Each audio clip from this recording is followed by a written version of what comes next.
क्या आपने कभी किसी ऐसे साथी की कल्पना की है जो इंसान ना होकर भी आपकी आत्मा को छू जाए? जंगल की एक विधवा और एक रहस्यमयी प्राणी के बीच पनपा ऐसा रिश्ता जिसे देखकर खुद किस्मत भी हैरान रह जाए।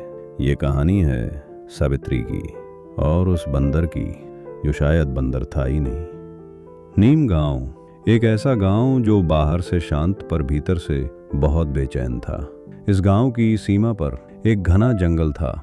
उसी जंगल के किनारे एक झोपड़ी में रहती थी सावित्री, 28 साल की एक विधवा जिसने हाल ही में अपने पति को खोया था। उसका जीवन अब एक ही मकसद पर टिक गया था, सांस लेना और अगले दिन के लिए जीना। एक दिन सावित्री रोज की तरह जंगल में लकड़ियां चुन रही थी। तभी अचानक सामने एक मोटा सा बंदर पेड़ से उतरा और उसकी राह रोक ली। सावित्री डर गई, पैर पीछे हटाए, सांसें तेज हुईं, लेकिन वो बंदर बस उसे देखता रहा। उसकी आंखों में कोई गहराई थी, जैसे वो कुछ कह रहा हो बिना शब्दों के। सावित्री ने डरते हुए कहा, तू कौन है, क्या चाहता है? बंदर ने सिर झुका दिया, जैसे बात समझ गया हो। उस दिन वो वहीं बैठा रहा और सावित्री अपने काम में लग गई। जाते वक्त बंदर उसकी लकड़ियों की गठरी उठाने में मदद करता है।